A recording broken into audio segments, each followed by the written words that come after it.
जय श्री कृष्णा भक्तजनों। आज आपका एक बार फिर से स्वागत है हमारे चैनल आध्यात्मिक एस्ट्रो में। आज के प्रसंग में हम आपको सुनाने जा रहे हैं शरद पूर्णिमा की पावन पवित्र कथा। आप सभी भक्तजन इस कथा को बड़ी श्रद्धा पूर्वक और ध्यान पूर्वक श्रवण करिए।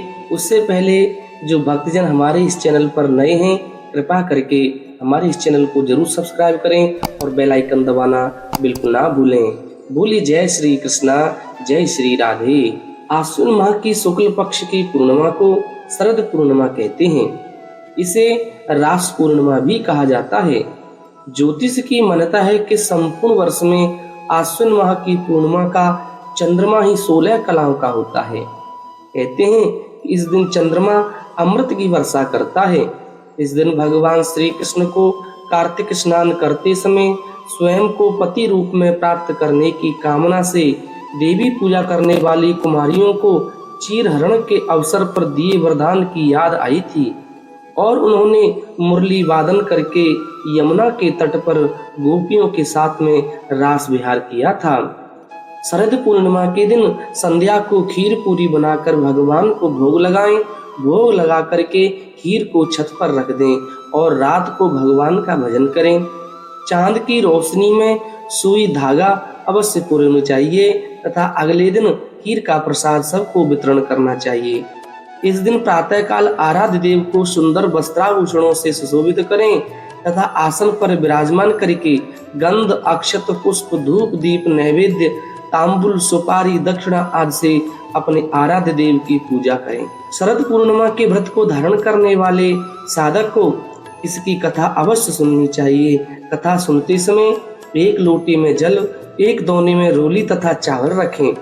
गेहूं के 13 दाने हाथ में लेकर के कथा अवश्य श्रवण करें। अब हम आपको श्रवण कराते हैं शरद पूर्णिमा की कथा। एक साहूकार के 2 पुत्रियां थीं। दोनों पुत्रियां पूर्णिमा का व्रत रखती थीं, किंतु बड़ी पुत्री पूर्णिमा का पूरा व्रत करती और छोटी पुत्री सदा अधूरा व्रत करती थी। परिणाम यह हुआ कि छोटी पुत्री की संतान उत्पन्न होते ही मर जाती थी।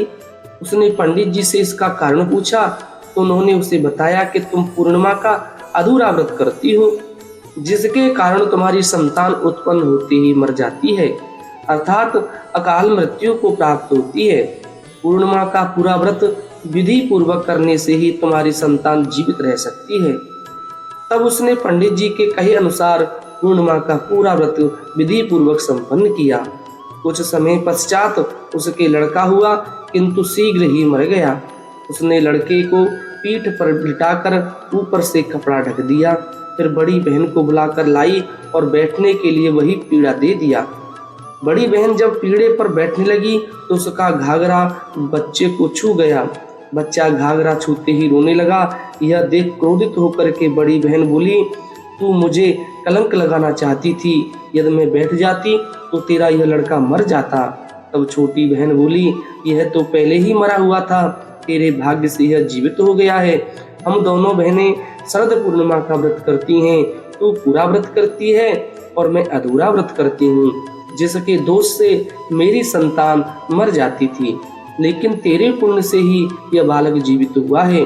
उसके बाद नगर में उसने पूर्णिमा का पूरा व्रत करने का ढिंढोरा पिटवा दिया कि आज से प्रत्येक पूर्णिमा का व्रत किया जाए, यह संतान सुख देने वाला है। ऐसी ही पवित्र और सुंदर कथाएं श्रवण करने के लिए आप हमारे चैनल आध्यात्मिक एस्ट्रो को अवश्य सब्सक्राइब करें और बेल आइकन दबाना बिल्कुल ना भूलें। जय श्री कृष्णा, जय श्री राधे राधे।